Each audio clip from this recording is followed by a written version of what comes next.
What's going on, gang? Baltmatrix here, and today we are taking a look at Transformers Robots in Disguise Battle Pack Bumblebee versus Major Mayhem. Major Mayhem is the first of the new little standing robots that turn into, well, balls. And then Bumblebee is, well, Bumblebee with a Cybertronian Energon weapon. Major Mayhem's design is actually pretty cool. It's a little bot that I forgot to expose his tail. He is supposed to be some kind of like little raptor humanoid dude that has an extending head, I guess. There's nothing in the directions about why he does that, but it doesn't really work all that well. He's got posability in the arms, and that's it. Transformation is first flip up the arms, flip up the tail, push his shoulders together, and he rolls up into a ball that doesn't really roll that well because, well, he's got heels. Yeah, feet heels. He's got heels sticking out of the front, so it just kind of rolls backwards and doesn't really stay all that together all that well. And he can't use his weird head gimmick in this mode either.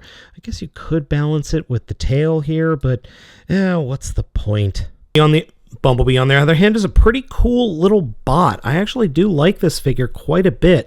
It works well and looks pretty darn good. It's got a decent head sculpt and has okay posability. It's not great, but it's okay. He does come with this little Energon weapon, or parts to form an Energon weapon, but there's one major problem. He can't grab any of the Minicons. Any of them. Missile, discs, nothing.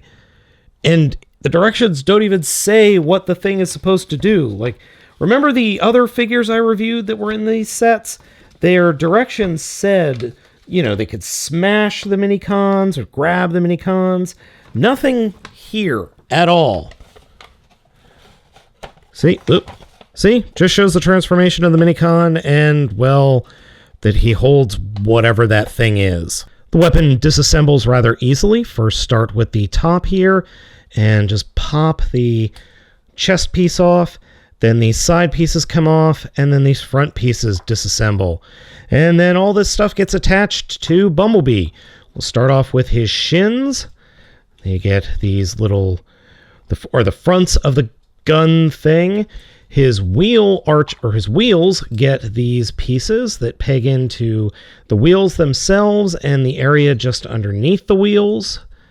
And then he gets a gun, which is the main component, and then he gets a chest piece, which unfortunately limits the posability of the figure. We'll talk about that in a second. So there we go. He's all armored up and looking not too bad. Issues in this mode are, well, the head sculpt, or the wings here, do affect posability just a little bit, not a whole lot, but the gun is very loose in both hands, so just be aware of that if you do pick up this figure. It kind of cocks to the side a little bit. Oh well, no biggie. Posability for Bumblebee is okay. His head does move. Shoulders are on a ball joint and a hinge joint. Torso articulation, ball joint in the knee, ball joint in the knee and in the hip. No real foot articulation save for the transformation. Heels do fold up a little bit, so you can get some poses, but he is ridiculously top heavy. Look at all that backpack. So yeah, there's that.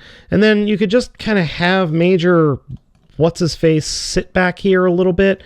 Doesn't work out so well. The other thing you could do with the weapon in both modes is store it on his backpack. Neither one looks very good. We're going to get in the transformation here in just a second, but one thing I do want to point out is removing all the blue pieces are actually very easy, except for the chest. This is incredibly difficult to do, so what I have to do is get my nails underneath and just kind of pry it out, and it'll launch itself off. The first time I put this on, it didn't want to come off. I needed to use a butter knife in order to pry it off. So just be forewarned about that.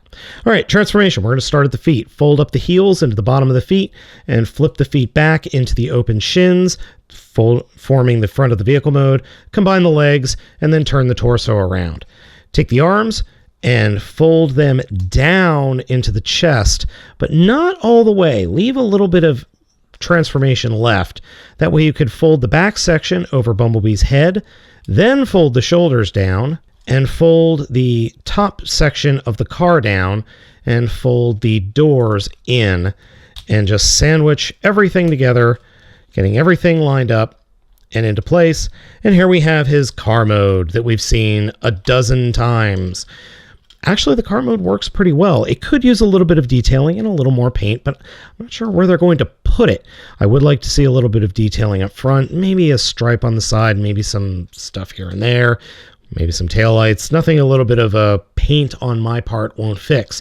It actually looks pretty good.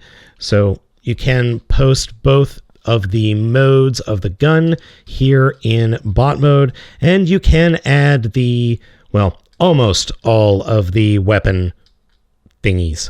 So adding on the energon or energy bits makes the vehicle look like something out of Mad Max. The only thing you can't add, or I haven't been able to figure out how to add, is this guy, which I guess you could just leave it back here or something, but it works. It's okay. At the end of the day, the battle pack with Bumblebee and Major Mayhem is just fine. Paint's lacking, but I don't really expect any great paint out of Hasbro anytime soon.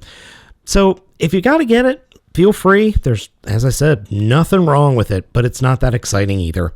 So again, I hope you've enjoyed this video review. As always, I'm Baltmatrix, asking you to like, comment, and subscribe, and I will catch you next time.